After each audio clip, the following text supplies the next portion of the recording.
ನಮಸ್ತೆ ಎಲ್ರಿಗೂ. Hello my dear students. Last ಕ್ಲಾಸಲ್ಲಿ ನಾವು chapter 2 diversity in the living world, ಜೀವಂತ ಜಗತ್ತಿನ ವೈವಿಧ್ಯತೆಗಳು, ಇದರಲ್ಲಿ ಪಾರ್ಟ್ 3 ಸೆಕ್ಷನನ್ನು ಡಿಸ್ಕಸ್ ಮಾಡಿದ್ವಿ. ಇವತ್ತು ನಾವು ಅದರದ್ದೇ ಕಂಟಿನ್ಯೂಯೇಷನ್ನು ಪಾರ್ಟ್ 4. ಇದರಲ್ಲಿ ಟೆಕ್ಸ್ಟ್ ಬುಕ್ ಒಳಗಡೆಯಿಂದ MCQ ಕ್ವಶನ್ಸನ್ನು ತೆಗೆದಿದ್ದೀನಿ ನಾನು. ಗ್ರೂಪ್ಸ್ ಆಫ್ ಪ್ಲಾಂಟ್ಸ್ ನೇಚರ್, ಅದರಲ್ಲಿ ಸ್ಟೆಮ್ಮು ಅಂದರೆ ಸಸ್ಯಗಳ ಗುಂಪಿನಲ್ಲಿ ಕಾಂಡದ ಭಾಗ, ಅದರದ್ದು ಸಂಬಂಧಪಟ್ಟಂತೆ MCQ ಕ್ವಶನ್ಸ್, ಬಹು ಆಯ್ಕೆ ಪ್ರಶ್ನೆಗಳನ್ನು ತೆಗೆದಿದ್ದೀನಿ. ಇದನ್ನು ನಾನು ಟೆಕ್ಸ್ಟ್ ಬುಕ್ ಒಳಗಡೆಯಿಂದ ಲೈನ್ ಟು ಲೈನ್ ರೀಡ್ ಮಾಡಿ ಅದರಿಂದ ತೆಗೆದಿರೋವಂಥದ್ದು. CETಗೆ ಯಾರು ಪ್ರಿಪೇರ್ ಆಗ್ತಿರ್ತಾರೆ ಅವ್ರಿಗೆ ಹೆಲ್ಪ್ ಆಗುತ್ತೆ. ಯಾರು ಈ ವಿಡಿಯೋನ ನೋಡ್ತಾ ಇದ್ದೀರಾ, ನಿಮ್ಮ ಫ್ರೆಂಡ್ಸ್ ಯಾರು ಕಾಂಪಿಟೇಟಿವ್ ಎಕ್ಸಾಮ್ಸ್ಗೆ ಪ್ರಿಪೇರ್ ಆಗ್ತಿರ್ತಾರೋ ಅವ್ರಿಗೆ ಶೇರ್ ಮಾಡಿ ಆ್ಯಂಡ್ ಲೈಕ್ ಮಾಡಿ, ಮತ್ತು ನನ್ನ ಚಾನಲ್ನ ಸಬ್ಸ್ಕ್ರೈಬ್ ಮಾಡ್ಕೊಳ್ಳಿ. Let us come to the point. The first question is the nature of stem colour in tomato plant is.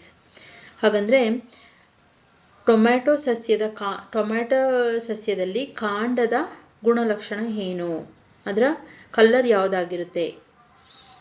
The nature of stem colour in tomato plant, tomato ಸಸ್ಯದಲ್ಲಿ ಕಾಂಡದ ಬಣ್ಣ ಯಾವುದು.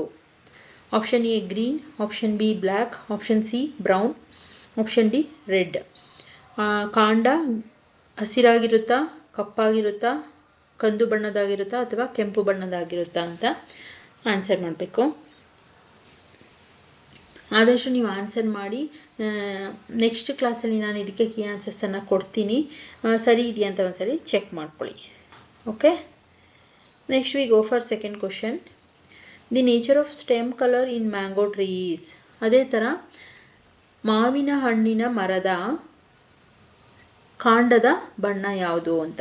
ಮಾವಿನ ಗಿಡ ಇರುತ್ತಲ್ಲ, ಆ ಗಿಡದಲ್ಲಿ ಕಾಂಡದ ಬಣ್ಣ ಯಾವುದಾಗಿರುತ್ತೆ ಅಂತ. Option A red, option B brown, option C green, option D all of these.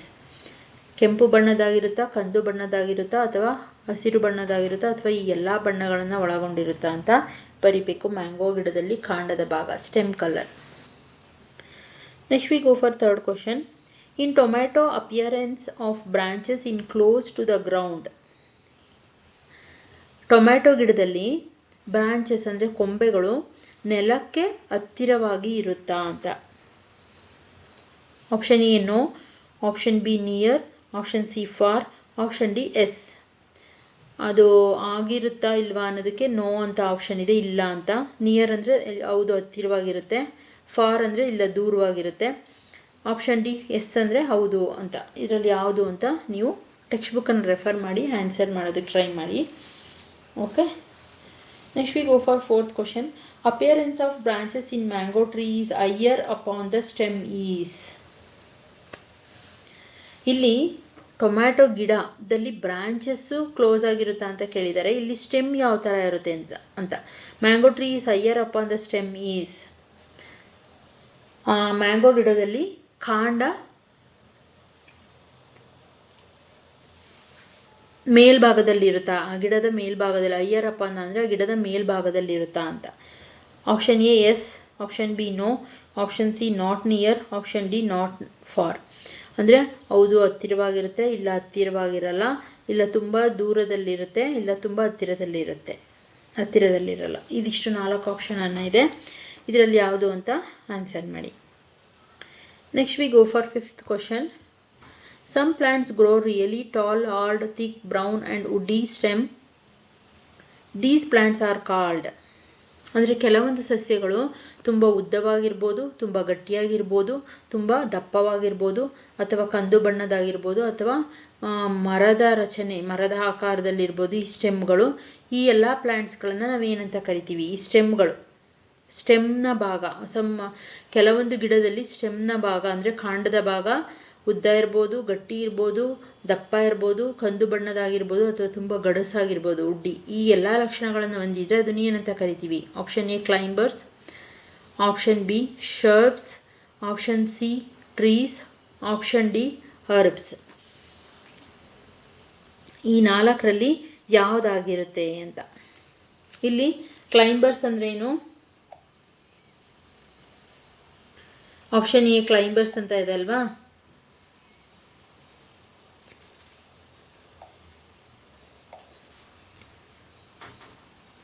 ಇದನ್ನು ಬಳ್ಳಿ ಆಕಾರಗಳು, ಕ್ಲೈಂಬರ್ಸ್, ಆರೋಹಿಗಳು ಅಂತ ಕರಿತೀವಿ. ಶರ್ಬ್ಸ್ ಅಂದರೆ ಪೊದೆಗಳ ಥರ, ಟ್ರೀಸ್ ಅಂದರೆ ಮರಗಳು, ಹರ್ಬ್ಸ್ ಅಂದರೆ ಗಿಡಮೂಲಿಕೆಗಳು.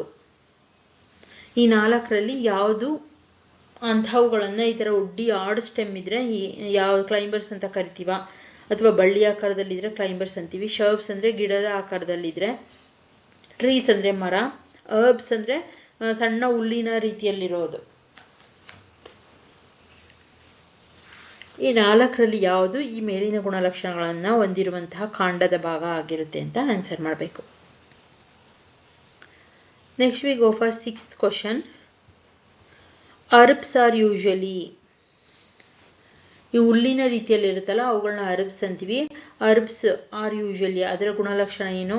Option A, the stems are hard but not thick. ಅಂದರೆ ಈ ಹರ್ಬ್ಸ್ದು ಕಾಂಡ ಗಟ್ಟಿ ಇರಲ್ಲ, ಆದರೆ ತುಂಬ ದಪ್ಪ ಇರುತ್ತೆ ಅಂತ ಹೇಳ್ತಿದ್ದಾರೆ. Option B, the stems away from the ground. ಇದರಲ್ಲಿ ಕಾಂಡ ನೆಲದ ಭಾಗಕ್ಕಿಂತ ಮೇಲ್ಭಾಗದಲ್ಲಿರುತ್ತೆ, ತುಂಬ ದೂರ ಇರುತ್ತೆ ಅಂತ ಹೇಳ್ತಿದ್ದಾರೆ. Option C, stems need support. ಈ ಹರ್ಬ್ಗಳಿಗೆ, ಹುಲ್ಲಿನ ರೀತಿಯ ಸಸ್ಯಗಳಿಗೆ ಕಾಂಡಕ್ಕೆ ಯಾವುದಾದರೂ ಸಪೋರ್ಟ್ ಬೇಕು, ಗಿಡದ ಮರದ ಸಪೋರ್ಟ್ ಬೇಕು ಅಂತ ಹೇಳ್ತಿದ್ದಾರೆ. ಅದೇ ಥರ option D, the stems are soft and green. ಇಲ್ಲಿ ಹರ್ಬ್ಸ್ಗಳಲ್ಲಿ ಕಾಂಡ ತುಂಬ ಸಾಫ್ಟ್ ಆಗಿರುತ್ತೆ ಮತ್ತು ಗ್ರೀನ್ ಆಗಿರುತ್ತೆ ಅಂತ ಹೇಳ್ತಿದ್ದಾರೆ. ಈ 4ರಲ್ಲಿ ಯಾವುದು ಹರ್ಬ್ಸ್ನ ಗುಣಲಕ್ಷಣ ಅಂದರೆ ಹುಲ್ಲಿನ ಗುಣಲಕ್ಷಣ ಅಂತ ಆನ್ಸರ್ ಮಾಡಬೇಕು. Next we go for 7th one. Some plants creep along the ground are called. ಕೆಲವೊಂದು ಸಸ್ಯಗಳಲ್ಲಿ ಏನಾಗುತ್ತೆ ಅಂದರೆ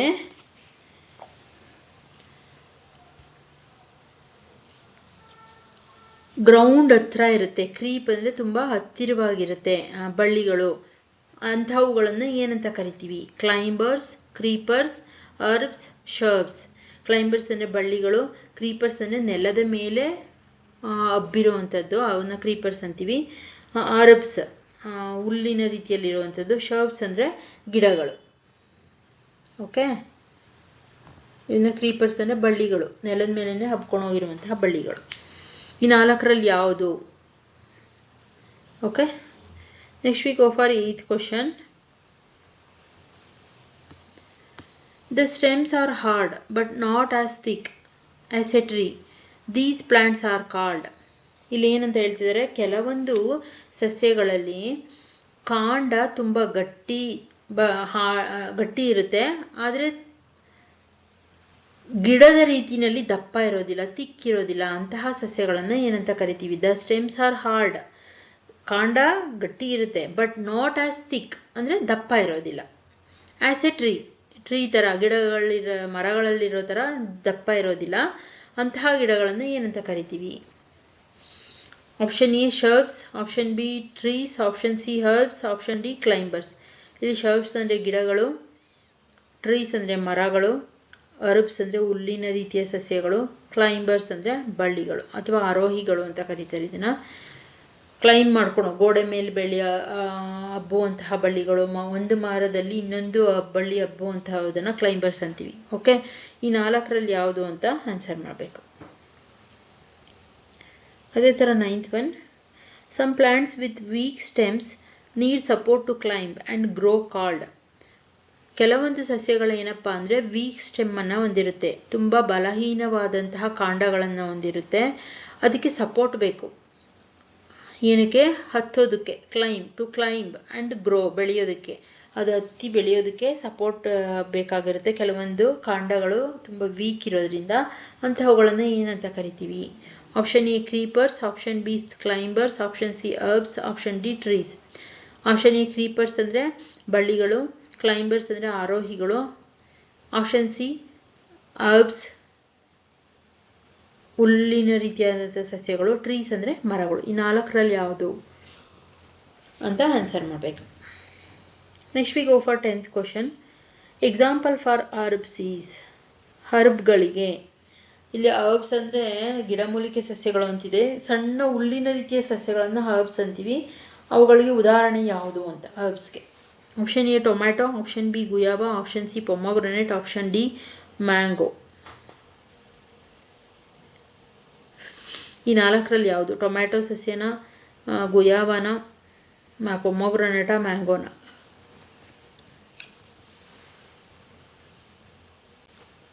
ಯಾವುದು ಅಂತ ಆನ್ಸರ್ ಮಾಡಬೇಕು. Okay, next we go for 11th question. Example for climbers is. ಆರೋಹಿಗಳಿಗೆ ಉದಾಹರಣೆ ಯಾವುದು? Cucumber, orange, banana, apple. ಕ್ಲೈಂಬರ್ಸ್ಗೆ ಉದಾಹರಣೆ ಯಾವುದು ಅಂತ. ಕುಕುಂಬರ, ಆರೆಂಜ ಅಂದರೆ ಕಿತ್ತಳೆ ಹಣ್ಣು, ಸೌತೆಕಾಯಿ, ಬಾಳೆಹಣ್ಣು ಮತ್ತು ಸೇಬು. ಈ ನಾಲ್ಕರಲ್ಲಿ ಯಾವುದು ಅಂತ ಆನ್ಸರ್ ಮಾಡಬೇಕು. ಅದೇ ಥರ next we go for 12th question. Example for creepers is. ಇಲ್ಲಿ ಕ್ರೀಪರ್ಸ್ ಅಂದರೆ ಬಳ್ಳಿಗಳು. ಬಳ್ಳಿಗಳಿಗೆ ಉದಾಹರಣೆ ಯಾವುದು? Potato, bitter gourd, chilli, all of the above. Potato ಅಂದರೆ ಆಲೂಗೆಡ್ಡೆ, ಬಿಟರ್ ಗಾರ್ಡ್ ಅಂದರೆ ಹಾಗಲಕಾಯಿ, ಚಿಲ್ಲಿ ಅಂದರೆ ಮೆಣಸಿನಕಾಯಿ, ಆಲ್ ಆಫ್ ದಿ ಎಬೋ ಈ ಎಲ್ಲ ಹೂವು. ಯಾವುದು ಬಳ್ಳಿಗಳಿಗೆ ಉದಾಹರಣೆ ಅಂತ ಆನ್ಸರ್ ಮಾಡಬೇಕು. Next we go for 13th question. Example for trees are. ಟ್ರೀಗೆ ತುಂಬ ಎಕ್ಸಾಂಪಲ್ ಇದೆ. ಮರಗಳಿಗೆ ಉದಾಹರಣೆ ಕೊಡಿ. ಯಾವ್ದಾರು ಒಂದು ಮರದ ಹೆಸರು ಹೇಳಿದ್ರೆ ಆಯಿತು. Potato, chilli, Jack fruit, cucumber. ಆಲೂಗೆಡ್ಡೆ, ಮೆಣಸಿನ ಗಿಡ, ಜಾಕ್ ಫ್ರೂಟ್ ಅಂದರೆ ಹಳಸಿನ ಮರ, ಕುಕುಂಬರ್ ಸೌತೆಕಾಯಿ. ಇವೆಲ್ಲ ಈ ನಾಲ್ಕರಲ್ಲಿ ಯಾವುದು ಅಂತ ಆನ್ಸರ್ ಮಾಡಬೇಕು. ಓಕೆ, ಇದಿಷ್ಟು ಪಾರ್ಟ್ 4 ಸೆಕ್ಷನಲ್ಲಿ ತೆಗೆದಿರುವಂತಹ ಕ್ವಶನ್ಸು. ಏನಾದರೂ ಡೌಟ್ಸ್ ಇದ್ದರೆ ಕಮೆಂಟ್ ಸೆಕ್ಷನಲ್ಲಿ ತಿಳಿಸಿ ನನಗೆ. ಆ್ಯಂಡ್ ಯಾರು ವಿಡಿಯೋನ ನೋಡ್ತಿದ್ದೀರಾ ಅವರು ಕಾಂಪಿಟೇಟಿವ್ ಎಕ್ಸಾಮ್ ಪ್ರಿಪೇರ್ ಆಗೋರಿಗೆ ಶೇರ್ ಮಾಡಿ. ಮತ್ತು ನನ್ನ ಚಾನಲ್ನ ಇನ್ನೂ ಯಾರು ಸಬ್ಸ್ಕ್ರೈಬ್ ಆಗಿಲ್ಲ ಸಬ್ಸ್ಕ್ರೈಬ್ ಮಾಡ್ಕೊಳ್ಳಿ. ಏನಾದರೂ ಡೌಟ್ಸ್ ಇದ್ದರೆ ಕಮೆಂಟ್ ಸೆಕ್ಷನಲ್ಲಿ ತಿಳಿಸಿ. ನೆಕ್ಸ್ಟ್ ನಾವು ಈ ಪಾರ್ಟ್ 3 ಮತ್ತು ಪಾರ್ಟ್ 4ದು ಕೀ ಆನ್ಸರ್ಸನ್ನು ನೆಕ್ಸ್ಟ್ ವಿಡಿಯೋದಲ್ಲಿ ಹಾಕ್ತೀನಿ. ಅದನ್ನು ಒಂದ್ಸಲ ನೀವು ಚೆಕ್ ಮಾಡ್ಕೊಳ್ಳಿ. ಓಕೆನಾ? Will see you on next class. Thank you my dear students.